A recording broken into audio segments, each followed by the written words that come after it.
Before Solomon ever wore a crown, he was just a young prince living in the palace of Jerusalem. His father, King David, was loved by the people, known for victories, psalms, and a deep heart for God. But among David's children, Solomon was different, quiet, thoughtful, always watching, always learning. From the time he was small, Solomon loved to sit near the elders and listen. While other princes played in the courtyards, Solomon would slip into the hall where his father met with leaders. He watched how David judged disputes, fairly, patiently, and with wisdom from God. Sometimes David would notice him and smile.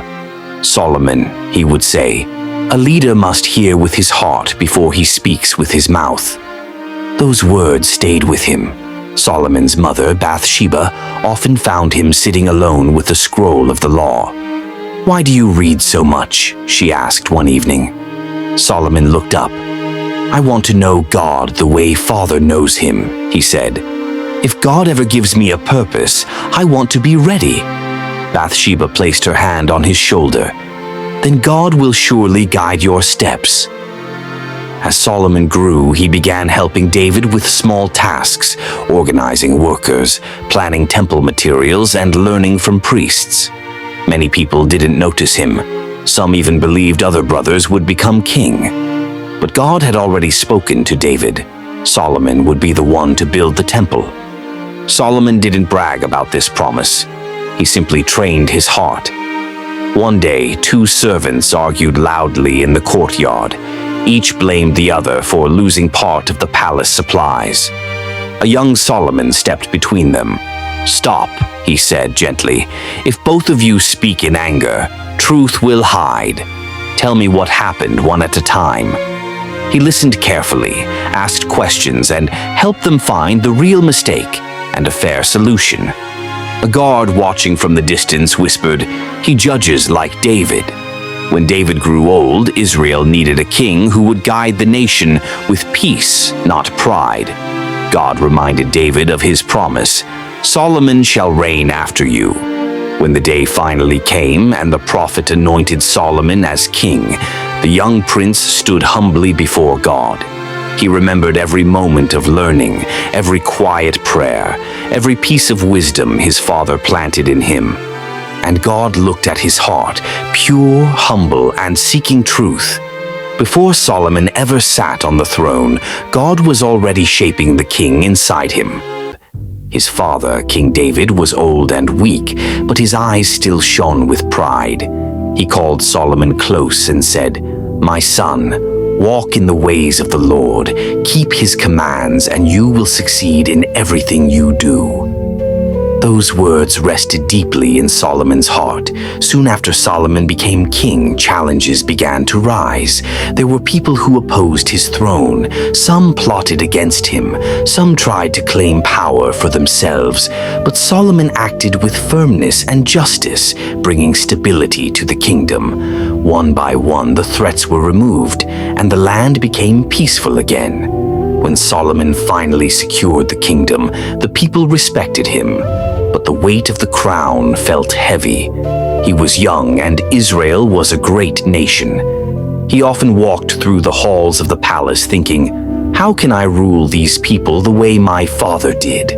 How can I lead them with wisdom?" One day, Solomon traveled to Gibeon, the most important high place at that time, because the tabernacle of God was there. He wanted to honor the Lord for the throne he had been given. There, Solomon offered 1,000 burnt offerings on the altar. It was a sign of deep reverence, gratitude, and humility. The smoke rose into the sky, and the people watched as their new king bowed before the Lord. That night, as Solomon slept, a dream came to him, more real than any he had ever known. In the dream, a bright presence filled the place where he lay. The voice of God came to him, "Ask for whatever you want me to give you."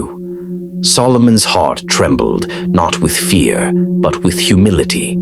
He knelt before the Lord in the dream and said, "My God, you have made your servant king in place of my father David, but I am only a little child. I do not know how to carry out my duties. Your people are great and countless. Give your servant a wise and understanding heart to judge your people and to distinguish between right and wrong." The Lord was pleased with Solomon's request. "Because you have asked for wisdom and not long life or riches or the death of your enemies, I will give you a wise and understanding heart, so that no one before you or after you will be like you. And I will also bless you with what you did not ask for, riches and honor."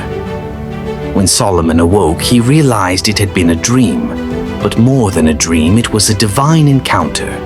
He returned to Jerusalem, stood before the Ark of the Covenant, and offered burnt offerings and peace offerings. From that moment on, Solomon's unmatched wisdom began, and his reign would be remembered forever. In the days when Israel was at peace, King Solomon walked through the courtyard of his palace. His heart was full of gratitude to God, for the Lord had given him not only a strong kingdom, but a wise and understanding spirit. Thank you so much for watching this video. Watch out for part 2 coming soon. Don't forget to like, share, and subscribe to Jesus Bible Animations for more inspiring Bible stories. God bless you.